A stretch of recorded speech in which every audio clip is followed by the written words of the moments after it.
ఖరీఫ్ 2024 కాలంలో తక్కువ వర్షపాతం కారణంగా ఆంధ్రప్రదేశ్ రాష్ట్రంలో వివిధ పంటలపై ప్రతికూల ప్రభావం పడింది.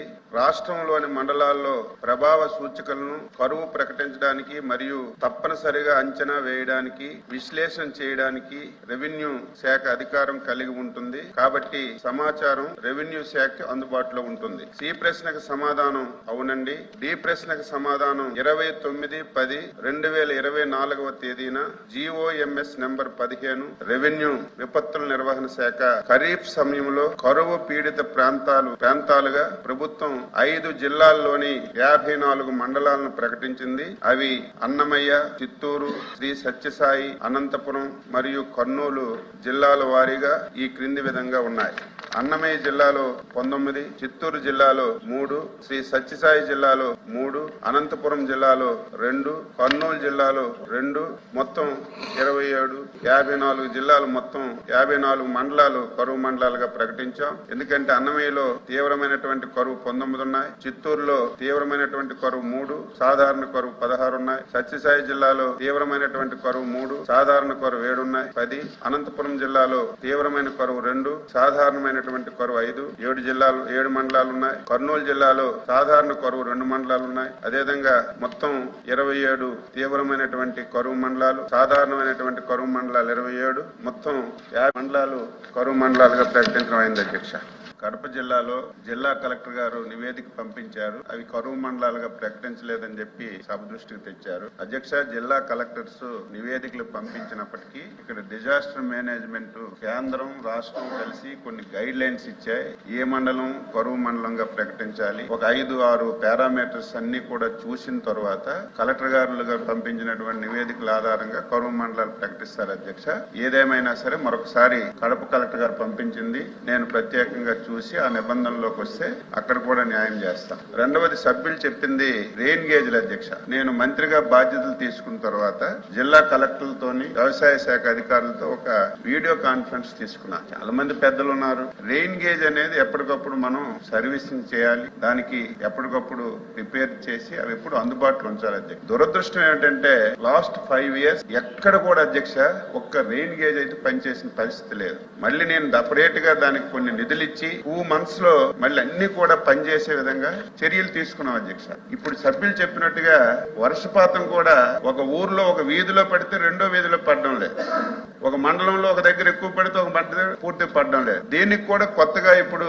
శాటిలైట్ సిస్టమ్ వచ్చింది, అదేవిధంగా కొత్తగా టెక్నాలజీ వచ్చింది. మేము ముఖ్యమంత్రి గారు ఆలోచన చేస్తున్నాం, రియాలిటీ రావాలి, ఎక్కడ వర్షపాతం లేదో తెలుసుకోవాలని ఆ ప్రయత్నాలు కూడా చేసి అందులో భాగంగా మరి కార్యక్రమాలు చేస్తున్నాం. 8 కోట్ల అధ్యక్ష వెంటనే ఏవైతే రెయిన్ గేజెస్ ఉన్నాయో ఇవన్నీ పనిచేయకపోతే 8 కోట్ల రూపాయలు రిలీజ్ చేసి 26 జిల్లాల్లో ప్రతి మండలంలో మళ్ళీ రెయిన్ గేజ్లన్నీ కూడా సర్వీస్ చేసి మళ్ళీ లైన్ లోకి తెచ్చామని చెప్పి ఈ సందర్భంగా సభ్యులకు తెలియజేస్తున్నాను. అధ్యక్ష, 5 జిల్లాల్లో 54 మండలాలు కరువు పీడిత ప్రాంతాలుగా ప్రకటించడం అయింది. ఈ ప్రాంతాల్లో 1.06 లక్షల హెక్టార్ల పంట నష్టం జరగగా 1.44 లక్షల మంది రైతులు నష్టపోయారు. ప్రభుత్వ పరంగా నష్టపోయినటువంటి రైతులను ఆదుకోవడానికి ఇన్పుట్ సబ్సిడీ రూపంలో 159.27 కోట్ల రూపాయలు మంజూరు చేశాం. అతి త్వరలోనే రైతుల ఖాతాల్లో వేస్తాం. అయితే ఇది ప్రాథమిక అంచనా ప్రకారం వచ్చింది. ఇంకా డీటెయిల్ గా రేపు 28వ తారీఖు లోపు అంచనాలు వేసి ఎవరైతే ఈ మండలాల్లో కరువు బారిన పడ్డారో నష్టపోయారో వాళ్ళందరికీ సహాయం చేయడానికి ప్రభుత్వం కృతనిశ్చయంతో ఉంది. అధ్యక్ష, రెండవది ఎప్పుడైతే పంటలు పోయాయో వెంటనే ప్రత్యామ్నాయ పంటలకి ప్రభుత్వం ఏర్పాటు చేసింది. అధ్యక్ష, ఇప్పటికే 1.92 లక్షల మంది రైతులకి 47,000 క్వింటాల విత్తనాలు. అధ్యక్ష, 80% సబ్సిడీకి 47,000 క్వింటాల విత్తనాలు 80% సబ్సిడీతో పంపిణీ చేయడం జరిగింది. దీని గురించి 33.33 కోట్లు ఖర్చు చేశాం. అధ్యక్ష, ఆ విత్తనాలు కూడా వరి, మినుములు, పెసలు, ఉలవలు, జొన్న, కొర్ర ఈ 5-6 రకాల విత్తనాలు ప్రత్యామ్నాయ పంటలకు కూడా ఇచ్చాం. అధ్యక్ష, అదేవిధంగా మొన్న వర్షాలు అధ్యక్ష ఆగస్టులో వచ్చాయి, సెప్టెంబర్ లో వచ్చాయి, అక్టోబర్ లో వచ్చాయి. మొన్న బుడమేరు వరద వచ్చింది. చాలా వరకు రైతులు తీవ్రంగా నష్టపోయారు. అధ్యక్ష, నేను గొప్ప చెప్పడం కాదు అధ్యక్ష, ఎవరైతే మొన్న వరదల్లో నష్టపోయారు